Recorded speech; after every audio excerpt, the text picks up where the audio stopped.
Marcianos llegaron ya y llegaron cantando el recacha, recacha, recacha, recacha. Así llaman el mar de cha-cha-cha. Bienvenidos sean todos ustedes a otro episodio más de Otras Realidades.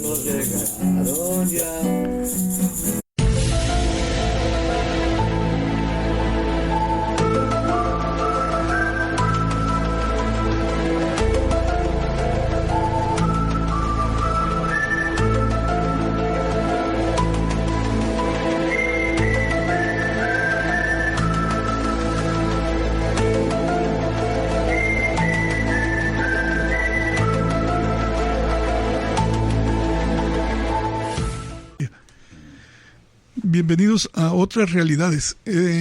Como habíamos prometido en el episodio anterior, íbamos a hablar en esta ocasión sobre Bob Lazar, o Bob Lazar, ¿verdad? Entonces, correcto. Vamos a darle la palabra a Karpov para que nos haga una breve introducción sobre Bob Lazar. Bien, antes que nada, reciban un saludo de parte de todos los compañeros que estamos aquí y deseando que el interés sea para todos por igual, tratándose de enganchar con lo que hemos estado investigando. Bien, como inicio voy a hacer este comentario. A menudo me pregunto sobre la naturaleza de la realidad, sobre nuestra relación con las fuerzas creativas que forjaron las partículas de nuestras estrellas y las entrelazó con las moléculas de nuestros cuerpos. Siguiendo con esto, me hago la pregunta: ¿quiénes somos? ¿A dónde vamos? ¿En qué parte del universo nos encontramos? ¿Estamos solos? Y bien, por el momento, eso es lo que los voy a dejar pensando. Le voy a pasar la palabra aquí al compañero Kaizen. ¿Qué tal? ¿Cómo están? Es un gusto estar aquí con ustedes. Hay mucho interés sobre platicar sobre el área 51. Vamos a iniciar posiblemente en dos partes. Esta primera parte vamos a empezar a darles información sobre ¿qué descubrió este Bob Lazar? Compañero. Adelante. Bueno, mire, antes de abundar sobre este tema, hay otros aspectos que me gustaría comentar. Antes que todo, pues sean bienvenidos todos a estas realidades. Hay un poder misterioso, indefinible, que impregna nuestro ambiente. Es un poder invisible. Existen opiniones sobre que hay gobiernos secretos dentro de otros gobiernos, el cuales están obligados a evitar que salga toda la información y sobre todo de estos aspectos de objetos no identificados. Una vez mencionado esto, quiero recalcar lo siguiente. El personaje al cual nos referimos, Bob Lazar, una gran persona, un gran científico de la comunidad estadounidense. Sus estudios están basados básicamente en el área de la física.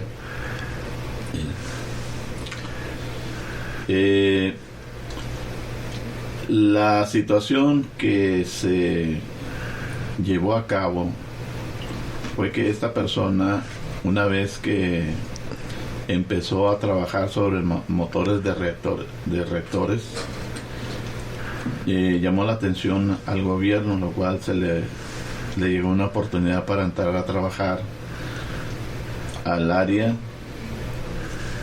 51, ¿verdad? 51, exactamente, compañero. ¿Estás hablando de qué año? Estamos hablando del año 1988, 89. ¿Sí? Okay. Muy bien. Vamos a darle la palabra al compañero Kaoru. Kaoru. Ok. Esta persona, Bob Lazar, él dice haber trabajado, en todas sus entrevistas siempre ha dicho que trabajó en Área 51 como científico, ¿verdad? No como militar, ¿verdad? Así es. Y él siempre ha argumentado que él estudió en cierta universidad, más sin embargo, cuando periodistas han dado la tarea de ir y buscar antecedentes académicos, registros académicos, no han encontrado nada, no han encontrado una calificación, ¿no? Una asistencia a un curso de parte de este señor Bob Lazar, o Bob Lazar, como algunos le llaman, ¿no? Pero también a lo mejor también se da aquí a la especulación de ese gobierno tras el gobierno, ¿no? De que hay cosas que no quieren que se sepan, y se habla de que a lo mejor no hay información porque el gobierno ha frenado o ha ocultado esta información para que esta persona no dé a conocer lo que sabe o sabe o tuvo la experiencia, ¿no? Ahí en Área 51. Sí. Bien, pues escucharon ustedes de voz de nuestro compañero esta situación de enigma que se presenta en este medio. Lo hace ser una situación de dudoso de dónde adquirió esos estudios, cómo es que logró ser un científico tan notable. Bien, sabemos perfectamente que en situaciones donde se manejan casos extraordinarios como es este caso, los gobiernos se ven inmiscuidos en tratar de eliminar todos los antecedentes. Mucha gente está muy de acuerdo en estas conclusiones que estamos hablando, dado que el conocimiento lo tiene, no tiene los documentos que por alguna razón se desaparecieron, pero en fin, la historia inicia básicamente en Las Vegas, Nevada, ¿verdad? En las fechas que habíamos mencionado hace unos momentos, ¿verdad? Y la razón del por qué Bob Lazar publica este descubrimiento es porque considera él que existe un crimen contra la comunidad científica. Le voy a pasar la palabra aquí al compañero Gaisen. ¿Qué piensas? Bueno, estamos hablando de una persona que se presentó en el 89 en una entrevista de televisión y empezó a informar todo lo que había visto, había investigado. Una cosa más que no recuerdo, creo que él es originario de Florida, ¿no? Así es. Su familia, sus padres son también originarios de Florida. Bien. Otra situación que también hay que tomar en cuenta, y es que este personaje lo han amenazado sobre espionaje. Lo han querido matar, tanto a él como a su esposa y a sus amigos. Como antecedentes tenemos por ahí un mexicoamericano que en una ocasión, andando con él, andaban con metralletas porque sucedió un incidente donde le tiraron a matar a Bob Lazar. Se escaparon, pero su vida ha sido un infierno. Así como lo escuchan, no ha podido dormir como cualquier ser humano que tiene todo el derecho de dormir sus 10 horas o 8 horas. Vive con una situación de que quiera le llegue a su hora. Bien, le paso la palabra nuevamente aquí al compañero Kaizen. Ok, las instalaciones donde estuvo trabajando Lazar era S4. Así es. Estas instalaciones se ubican a un costado cerca de una montaña y de supuestamente un área donde está un lago. No hay agua, como ustedes sabrán, porque es una zona desértica, pero se supone que restos así lo ameritan. Muy bien, adelante.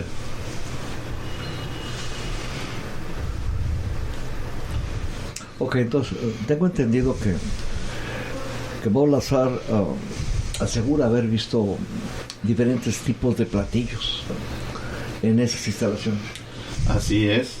En esa parte ha guardado cierto secreto.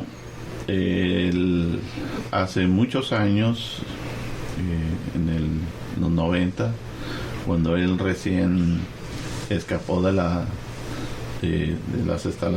instalaciones, que decidió renunciar, en una ocasión comenta él haberse acercado a una de las puertas donde normalmente tienen las naves.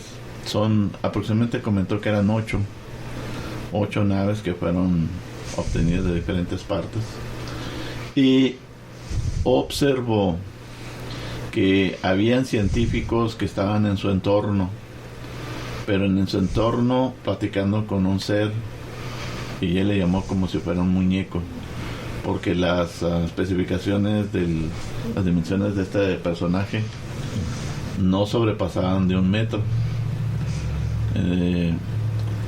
Créanme que no tuvo la oportunidad de entrar, pero esa experiencia le quedó muy grabado, que se encontró con este ser, y se le hizo muy raro que todo el mundo estuviera alrededor de este personaje. El tiempo ha hecho que también, pues en cierta manera, lo vaya olvidando, ¿verdad? Pero lo dijo muy claro. Ahí estaba presente algo. Sí. A ver, me llama mucho la atención. Él, como físico, fue contratado para ingeniería inversa. Así es. Esa parte que manifiesta él, que no le dieron las facilidades para investigar toda la nave, única y exclusivamente cierta parte donde están los mecanismos antigravitatorios, ¿sí? Esa parte únicamente se localiza en una de las secciones de la nave, mas nunca pudo ver la otra parte que estaba más arriba. Ok, entonces que la ingeniería inversa podemos decir que es un proceso llevado a cabo con el objetivo de obtener la información a partir de un diseño, de un producto. Estamos hablando de una nave. Estamos de acuerdo. Con el fin de determinar cuáles son sus componentes y de qué manera interactúan entre sí. Todo esto es lo que es ingeniería inversa. Así es. Bien. Lo curioso de este asunto, ¿verdad?, es que de pronto se encuentra con una serie de informaciones que le facilitaron a este personaje para que se fuera introduciendo más en el diseño de cómo estaban diseñadas las naves. Pues al principio le causó sorpresa porque no se esperaba que el trabajo iba a ser hacia esa área, ¿verdad? Bien. Pues como todo hombre de ciencia, lo primero que esperaría cosas complicadas, y de su voz propia menciona que el hecho de encontrarse en el lugar que le habían asignado, de pronto se ve que no hay nada, ¿sí? Simplemente está el espacio, el área no es muy grande y existe por ahí un lugar donde tienen una especie de silla que tampoco es muy grande. Se sorprendió porque dice, pues ¿y esto qué es? ¿Cómo voy a iniciar la reingeniería? ¿De dónde voy a partir, verdad? La esencia de los mecanismos ahí están presentes, pero inicia básicamente estudiando el mecanismo. Se da cuenta que hay 3 aspectos muy importantes debajo del piso, ¿verdad? 3 mecanismos que están a su vez unidas con una especie de cápsula. Esta cápsula se une con otros 3 componentes, parece que le da la fuerza, y de ahí llega directamente donde se encuentra el componente que le llama el Unipentium. El Unipentium viene siendo un elemento radiactivo. Les comentaba que esa propiedad que tiene este elemento le da la fuerza necesaria para que lleve a cabo la propiedad antigravitatoria. Se mueven en diferentes ángulos, tiene la facilidad de poder manipularse. Bien, respecto a los controles, son muy austeros. No es lo que ustedes estarían esperando ver, como por ejemplo en un avión. Adelante, Kaizen. Bien, ok. Quisiera comentar que actualmente, a principios del siglo XXI, hay productos que ya están sometidos a ingeniería inversa. Por ejemplo, programas de computadoras y los componentes electrónicos. Pero realmente cualquier producto puede ser objeto de un análisis de ingeniería inversa. Quiero mencionar que es el método que se denomina así porque avanza en dirección opuesta a las tareas habituales de ingeniería. Sí, yo creo que lo que hace es que en vez de partir de que quiero lograr hacer o que quiero que haga una máquina, sino ya tenemos la máquina, ahora vamos a ver cómo o qué principios se aplicaron para realizar esta maquinaria, este dispositivo, ¿verdad? Así es como trabaja la ingeniería inversa. Por ejemplo, los rusos tomaban un avión que capturaban de los americanos y iban a ver cómo es que funcionaba y a ver cómo es que lograron armarlo. Entonces, ellos así iban hacia atrás en las especificaciones, ¿no? Hasta llegar al diseño, ¿no? Cómo se diseñó, qué principios aplicaron y todo esto, ¿verdad? Bien. Quiero hacer alusión de otro personaje también muy importante de nombre George Knapp, de la televisión del noticiero 8 de Las Vegas, Nevada. Este personaje puso todo su interés en Roberto Lazar porque fue uno de los pioneros en conocer de viva voz la información que hemos estado comunicando a todos ustedes. Obviamente que el primer problema que se enfrentó fue la información que manejaba nuestro compañero, que pues ¿dónde están tus papeles? ¿Cómo me demuestras que realmente eres el científico? ¿Cómo me demuestras lo que estás diciendo es cierto? ¿Verdad? Sin embargo, tras de haber realizado muchos exámenes de pruebas, donde con el detector de mentiras lograron obtener que en realidad estaba mencionando todo correctamente. Ahora bien, esto ha tenido algo trascendental porque después de haber pasado tantos años, quiero manifestarles que gracias a este personaje se incrementó la popularidad por investigar la zona 51, sobre todo esa área del S4. Había decaído, había pasado lo del tiempo. Yo creo que el mismo gobierno había pensado, no, ya la gente ya se calmó. Sin embargo, Lazar ha sido uno de los elementos que le ha dado vida a seguir investigando más a este detalle. Y mencionando al señor George Knapp de la televisión, ha invertido mucho su tiempo para seguir obteniendo toda esta información, y hay algo muy interesante que nos hace llegar, y es esto. Menciona que ha conocido propiamente la vida de este científico, ¿verdad? En la cual lo ha visto frustrado, molesto, incómodo, y donde le han arruinado la vida. Esto, pues, ya lo había manifestado de tal forma que le ha pedido a Bob Lazar, ¿verdad?, qué piensa respecto a esto. Y el consejo que les da a los jóvenes es el siguiente: que pongan mucha atención sobre este mundo, que es muy diferente. La información se distorsiona muy rápido. ¿Sí? Que tengan en cuenta que las cosas que suceden muchas veces no son como las cuentan. Muy bien, le damos la palabra aquí al compañero. Ok, estaba yo escuchándolos y quiero de manera muy sencilla insistir en la ingeniería inversa. Básicamente es el profundizar en el estudio de cómo funcionan, en este caso, una nave espacial, para poder entender ese funcionamiento y poderlo modificar, controlar, mejorar. Es la ingeniería inversa, un estudio más profundo, el por qué. Compañero.